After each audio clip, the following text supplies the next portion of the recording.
By the age of 45, Yutaka Yamamoto had directed 6 different anime series, created one of the most iconic dances in anime history, and even found his own animation studio. All while doing his part to absolutely destroy his own career.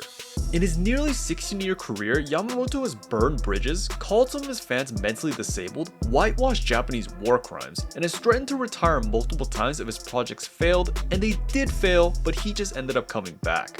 Yamamoto throughout his career has been very outspoken and utterly confident, believing in his vision over everything else. At one point, when Yamamoto was directing his own anime, he declared that his anime would save all of anime. However, while Yamamoto held such high confidence in his creative vision, this didn't necessarily translate to consistent success. Because at one point, Yamamoto was more well known for his Twitter spats than his anime productions. But how did someone who faced so much failure get so much attention in the first place? Well, it was because of his first job working for famous animation studio, Kyoto Animation. In the 2000s, Kyoto Animation went from a burgeoning startup to an anime powerhouse. On its roster, Kyoto Animation produced famous series such as Lucky Star, Clannad, and K-On!, and at their peak, some of these series were doing extremely well. Most of their series were nominated for prestigious awards, were often at the top of DVD sales charts for weeks, and did massive numbers just off merchandise sales. K-On!, one of Kyoto Animation's most popular series, within 2 years of release, generated over 15 billion yen, which was around 180 million USD, off merchandise sales alone. However, while Kyoto Animation was and still is very well respected and recognized, this kind of status started from somewhere, and it was with one of their series named The Melancholy of Haruhi Suzumiya. Suzumiya was Kyoto Animation's first solo hit and was praised for things like its innovative storytelling, iconic music, and complex characters. And this praise was also reflected in Suzumiya's sales. In just 2 months after the original airing, the first 2 volumes of Suzumiya's DVDs sold 70,000 and 90,000 units respectively. To put this in context, around that time, if an anime sold around 3,000 units per volume, it was considered to have broken even. So for Suzumiya in its first 2 volumes to sell over 170,000 units was massive. Because of this popularity, Kyoto Animation also grew in prestige, but it wasn't only the company itself that gained recognition, but also various people that worked on Suzumiya had their careers launched. And this included one of its production directors, Yutaka Yamamoto. Before Yamamoto had even worked on Suzumiya, he had worked on various other Kyoto Animation projects, but grew in prominence when he worked on a series named Munto 2. His work on Munto showcased his talent at directing and storytelling, and because of this, he was given the position of production director of Suzumiya.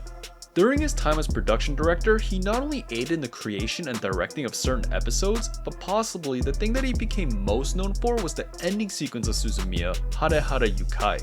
Hare Hare Yukai is a very catchy and addictive song that was made popular not only by the song itself, but also by its dance sequence choreographed by Yamamoto. This ending sequence not only made the song itself very popular, with the song peaking at number 5 on Japan's Oricon music charts, but its dance made it one of the earliest online viral sensations. Countless fans recreated the dance, uploaded dance covers, and even held flash mobs. This virality made the ending sequence even more popular, and by proxy made Yamamoto gain much more recognition. And because of this success, Yamamoto quickly became a true rising star in Kyoto Animation, and he was quickly appointed as the main director of Kyoto's newest work named Lucky Star. And Lucky Star was another solid success for Kyoto, as it had great overall DVD sales of around 35,000 units sold per average per volume. However, while Lucky Star found solid success, this actually wasn't due to Yamamoto, and this was because Yamamoto didn't actually direct the full series. Our newest member of the Humberflube family, Yutaka Yamamoto. Mr. Humberflube, I wanted to thank you. Fired. I beg your pardon? On April 30th, 2007, shortly after Lucky Star's premiere, Kyoto Animation made the surprise announcement that Yamamoto would be fired from his position as Lucky Star's director after only having directed 4 episodes. This firing came as a shock because of Yamamoto's past success and how up to this point, Kyoto Animation had never fired a main director in the middle of a series. This firing led to confusion and curiosity over why Yamamoto had been let go, but in response to questions over Yamamoto's firing, Kyoto Animation responded with, quote, "Yamamoto had not reached a standard director yet." However, this answer didn't really satisfy many viewers, especially when analyzing the episodes of Lucky Star that Yamamoto had directed. While the 4 episodes that Yamamoto directed were a bit more slow-paced and had unique quirks such as an 8-minute scene on just food talk, in many viewers' eyes, these differences were not enough to justify Yamamoto's firing.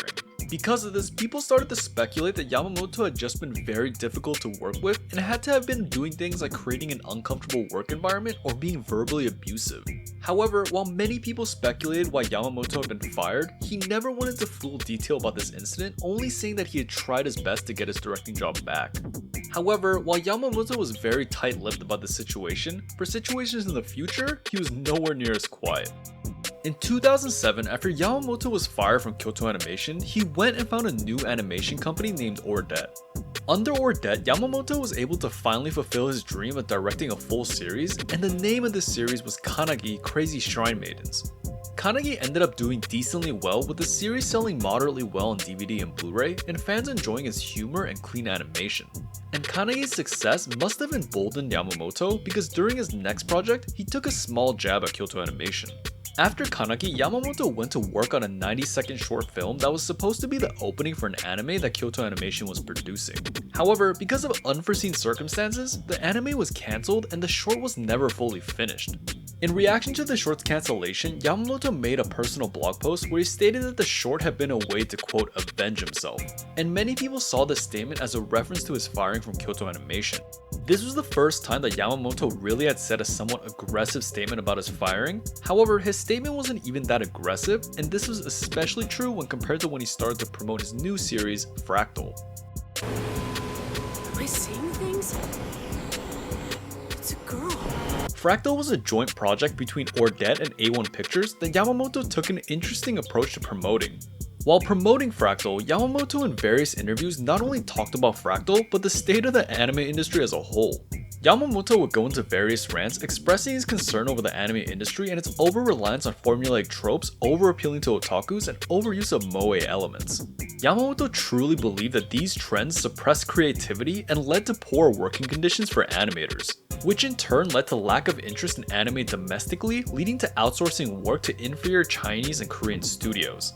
Because of this, Yamamoto claimed that he had the answer to all these problems, and according to him, it was going to be his new anime, Fractal. Yamamoto treated Fractal almost as a manifesto where he would state that Fractal would save anime as a whole. He believed in this statement so much that he even wagered his own career, saying that he would even retire if Fractal did not do well. And unfortunately for him, Fractal did not do well. Fractal's critical reception was mixed and poor, with people criticizing the story's plot and characters. On top of this, Fractal had poor viewer ratings and sales, with some reports even saying that Fractal failed to sell even 1,000 Blu-ray units. However, during this ordeal, Yamamoto refused to stay quiet. During the original airing of Fractal, the original creator of the Fractal manga stated in a blog post that she was actually not interested anymore in the story of Fractal and wanted to focus on other interests. Because of this, Yamamoto went on a tirade petitioning the publisher of Fractal to halt the publication and told Fractal's author that she should pursue other things instead of riding on the coattails of others. These comments did Yamamoto no favors, and all he could do was watch as his anime failed and people started to make fun of him for his over-the-top comments. However, even though his anime did not do well, Yamamoto did not keep his promise to retire and instead took a small break, returning in less than a year. However, somehow, Yamamoto made even more outrageous comments. I'd like to take this chance to apologize to absolutely nobody. The double champ does what the he wants. After Fractal, Yamamoto took on a new series named Wakeup Girls. This series ended up getting more positive reviews than Fractal, but many reviews were still negative, and Yamamoto started to get into arguments with negative reviewers on Twitter. One of Yamamoto's most infamous Twitter statements was when he stated that people who watch anime years into adulthood are actually handicapped. And when people angrily responded to this tweet, Yamamoto wrote a mock apology where he said he was sorry that he had even referenced otaku as handicapped, because at least handicapped people were human beings. And it didn't even stop there, as Yamamoto not only got into arguments with domestic Twitter users, but would get into spats with international fans. For example, Yamamoto would make controversial comments about Japanese imperialism and war crimes during World War II, stating that Japan had been working to promote the quote, Greater East Asia Crow-Prosperity Spear. And he claimed that Japanese actions had actually improved occupied countries during that time. On top of this, Yamamoto would make inflammatory comments calling Chinese fans thieves and saying that they would just pirate and illegally upload anime. Also, Yamamoto even got himself in trouble with idol fans when he commented on the stabbing of idol Mayu Tomita. In an insane incident, Mayu Tomita had been stalked and attacked by a fan for not accepting the fans' gifts. This incident created widespread public outcry and many different discussions about the incident, and Yamamoto during this time added his 2 cents. While Yamamoto vehemently condemned the person that had attacked Tomita, he also put some blame on Tomita's actions. Yamamoto believed that Tomita bore some responsibility because she had rejected the fans' gifts and had not been ready to defend herself.